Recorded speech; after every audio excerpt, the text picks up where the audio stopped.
Anda kembali di Kompas Petang, Saudara Jaksa Penuntut Umum memaparkan Putri Chandrawati ikut merencanakan pembunuhan Yosua sejak di Magelang. Mulai dengan memerintahkan senjata Yosua dilucuti hingga mengingatkan Ferdi Sambo untuk menggunakan sarung tangan di depan Kuat Ma'ruf, Ricky Rizal, dan Richard Eliezer.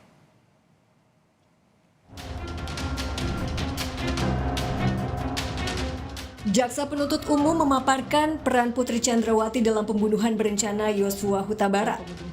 Dalam tuntutannya, jaksa menyebut jika Putri bersama Sambo terbukti telah merencanakan pembunuhan Yosua sejak di Magelang.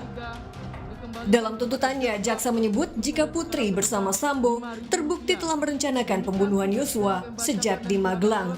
Salah satunya dengan menyuruh Ricky melucuti senjata Yosua hingga meminta Ricky dan Kuat Ma'ruf untuk ikut ke Jakarta, membantu membackup Ferdi Sambo jika Yosua melawan. Dengan adanya pertemuan antara terdakwa Putri dengan saksi Ricky dalam rentang waktu yang cukup lama sebelum saksi Ricky mengambil tindakan mengamankan senjata milik korban Nofriansyah, mengisyaratkan bahwa tindakan tersebut seharusnya merupakan persetujuan dari terdakwa Putri.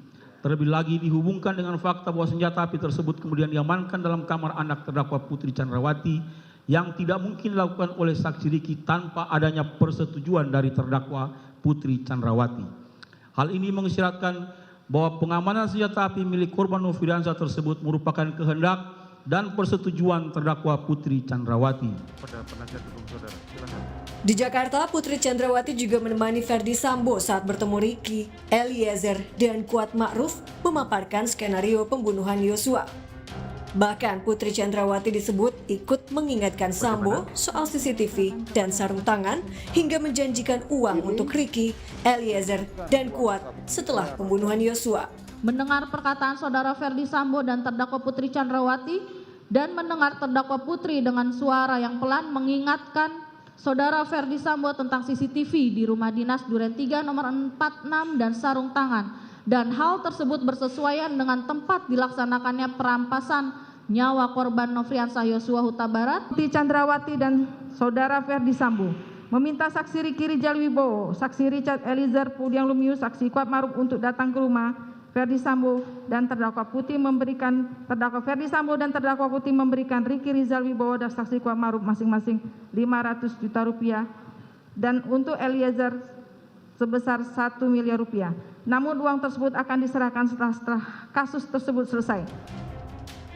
Walau dalam rekonstruksi, tuntutan jaksa menyebut Putri ikut serta bersama Ferdi Sambo merencanakan pembunuhan Yosua, namun jaksa hanya menuntut Putri dengan hukuman pidana 8 tahun penjara.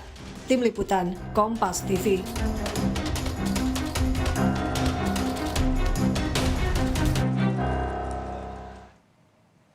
Disebut ikut bersama Sambo merencanakan pembunuhan Yosua namun dituntut 8 tahun penjara. Akan kita bahas bagaimana peran Putri Chandrawati dalam pembunuhan Yosua bersama kriminolog Universitas Indonesia Adrianus Meliala. Selamat sore, Prof. Adri.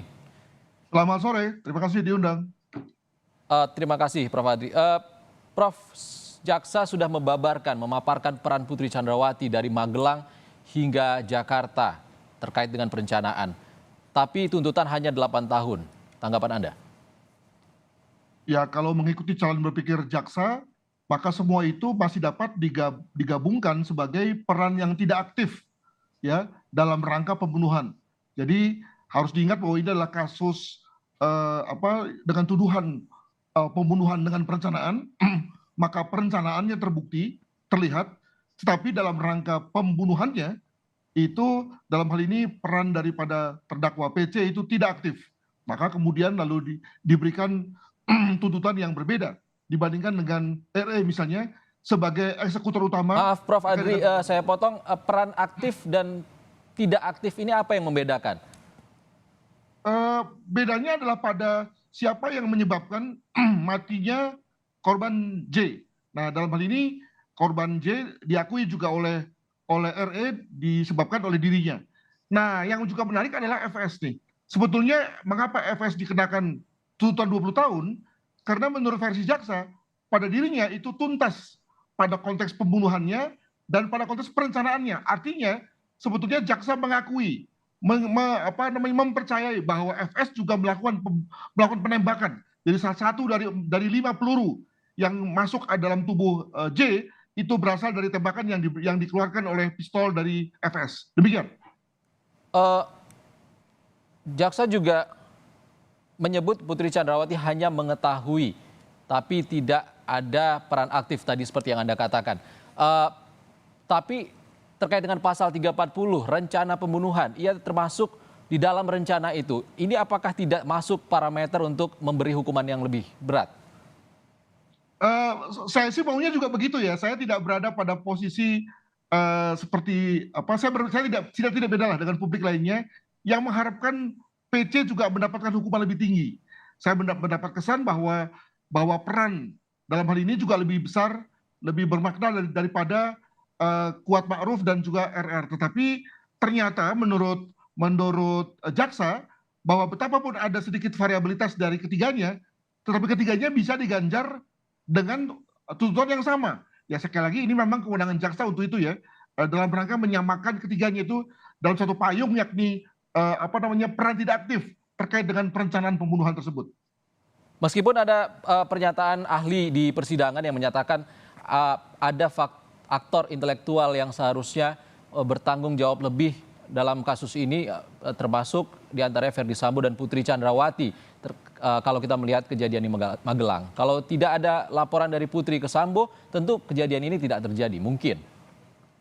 Iya, tetapi sekali lagi kalau kita membaca cara berpikir jaksa, jaksa melihatnya dengan simpel saja, bahwa oke lah ada aktor intelektual yang menyebabkan kemarahan dari FS, dan itu adalah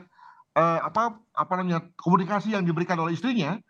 Tetapi dalam rangka aktor intelektual terkait dengan pembunuhan itu hanya satu, yakni FS, gitu kan. Nah, memang dalam hal ini jaksa juga mengatakan bahwa RE mengetahui, RR mengetahui, KM mengetahui, dan PC mengetahui. Tetapi di pihak lain kemudian lalu yang paling beda dari semuanya adalah bahwa FS itu adalah otak aktor intelektual dan RE adalah eksekutor. Sementara yang lain-lain itu dianggap sama, yakni orang yang tidak aktif. Jadi memang ini cara berpikir yang simple, ya, jauh daripada anggapan kita selama ini mengenai kebersalahan dari kelimanya, begitu. Artinya dengan kata lain Putri hanya pemicu ataupun pemantik dari kasus ini. Begitu. Dan kalau misalnya kemudian lalu juga dikeluarkan narasi mengenai pelecehan seksual kayak perselingkuhan kayak dan seterusnya, ternyata itu tidak ada maknanya di depan jaksa, karena sekali lagi jaksa nampaknya hanya fokus ke soal pembunuhannya. Jadi memang kita kelihatannya selama 3 bulan ini Nina bobokan dengan macam-macam hal, tapi oleh jaksa diingatkan bahwa at the end of the day, pada akhirnya ini hanya soal pembunuhan berencana. Itu yang diminta oleh jaksa. Sepanjang kemudian terbukti bahwa ada yang membunuh, maka dia kemudian dapat hukuman yang maksimal. Lalu kemudian dikurangi dengan adanya status JC sebagaimana terjadi pada kasus RE. Demikian. Kalau Prof, Putri yang mengingatkan Ferdy Sambo terkait dengan CCTV, penggunaan sarung tangan, apakah ini bisa dinilai sebenarnya peran aktif? Atau jaksa kekurangan bukti terkait hal itu? Kalau dalam bahasa jaksa kan adalah tidak melakukan suatu upaya yang cukup untuk menghalangi terjadinya pembunuhan. Tidak dibuat dalam bahasa yang lain, yakni bahwa PC mendorong FS untuk menghalangi mendorong FS untuk melakukan pembunuhan. Nah, yang ini nggak dilihat oleh jaksa nih. Jaksa hanya mengatakan bahwa yang punya niat adalah si FS.